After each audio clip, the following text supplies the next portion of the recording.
কোন মায়ের বেটা এই কথার ভিতরে সোজ ঢোকাতে পারবে না। আম গাছে জাম ধরতে পারে, ধরে না। অমাবস্যার রাতে চাঁদ উঠতে পারে, উঠে না। সুঁয়ের ছিদ্র দিয়ে ফাল ঢুকতে পারে, ঢোকে না। সুঁয়ের ছিদ্র দিয়ে ফাল ঢুকে যেতে পারে। আম গাছে চাঁদ ধরে যেতে পারে, অমাবস্যার রাতে চাঁদ উঠে যেতে পারে, ঘটে যেতে পারে।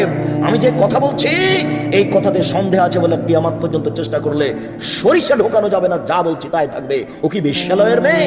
আপনি তার মুখ দেখে টাকা দিচ্ছেন কেন? ব্যাপারটা কি? ধর্ম কাকে দেখাতে চাচ্ছেন? কোন মায়ের বেটা এই কথাকে হিলাতে পারে দেখি? কে এমন মাটির উপরে জন্ম নিয়েছে? এটা হবে কেন? কাপুরুষের পরিচয় দিয়ে বিবাহ করবো না যুবক তুমি। আর আপনি বক্তব্যের সাথে মুনাফিকি করবেন না। এই কমিউনিটি সেন্টারের মুখে লাথি মারতে হবে। শত শত মানুষ যাবে কেন এই বিবাহ উপলক্ষে? আর তোমার মেয়ের বাপের বাড়িতে এত ভিড় কেন? যাক, গেছো এবারের মতো ভুল করেছ। শ্বশুরকে বিবাহের শেষে 2 লক্ষ টাকা দিয়ে আসিও, আর বলিও আব্বা বিবাহ খরচের জন্য 2 লক্ষ টাকা থাকলে চুপে দিয়ে আসছে। এত মানুষ খেয়েছো, এটা কেন? তোমার শ্বশুরকে এত মানুষ খাওয়াতে হবে মানে? এটা কোনো বিধান দেখা যায় না।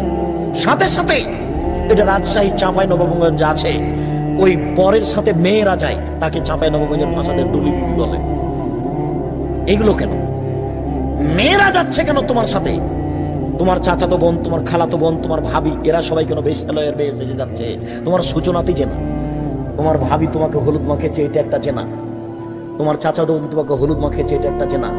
তোমার বউ ওখানে কমিউনিটি সেন্টারে পতিতলয়ের মেয়ে হিসেবে দাঁড়িয়ে আছে, ওটা একটা জেনা। তুমি এতগুলি মেয়েকে সাথে নিয়ে বিবাহ করতে গেলে এটা একটা জেনা। যদি তুমি মনে করো যে একজন মহিলার প্রয়োজন, তোমার মাকে নিয়ে যাও, তোমার দাদিকে নিয়ে যাও, তোমার দাদিকে। যদি মনে করো যে বিবাহ করতে গেলে একটা মহিলার প্রয়োজন আছে, যদি এটা লাগেই, তো দাদিকে নিয়ে যাও। তোমার ভাবি গেল কেন? তোমার বোন যাবে কেন? এই মহিলা যাওয়া প্রথা হারাম, মেয়েকে বায়না করা হারাম, এতগুলি বর যাত্রী যাওয়া হারাম। কমিউনিটি সেন্টারে মেয়ে বসে থাকবে, সবাই উপঢৌকন দিবে, এই নীতি হারাম।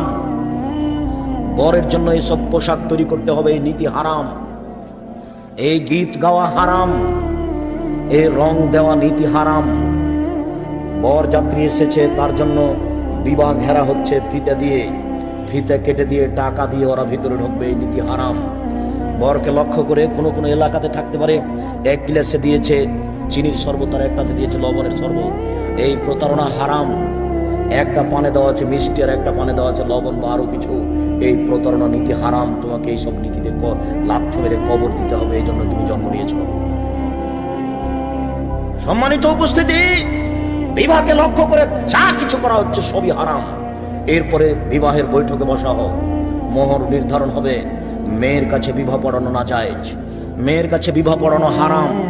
মেয়ের কাছে বিবাহ পড়াতে হবে না। এতদিন হলো যে এতদিন হয়েছে সেটা চলে গেছে। মেয়ের কাছে বিবাহ পড়াতে হবে না। নিতান্তই যদি মেয়ের পিতা মনে করে যে একটু মেয়েকে জানতে হয়, 8 দিন 10 দিন আগে থেকে তো কথা চলছে, এরপরে যদি মনে করেন যে জানা প্রয়োজন, তো যান, আপনি ভিতরে জেনে এসেন, গিয়ে বলেন খালেদা আমিও বিবাহ পড়াতে যাচ্ছি। যদি চুপ থাকে আসেন, যদি হেসে উঠে আসেন, যদি বলে আব্বা যান আসেন। যদি মেয়ে কেঁদে উঠে বিবাহ পড়ানো যাবে না। মেয়ে যদি না করে, বর যত দামি হোক না কেন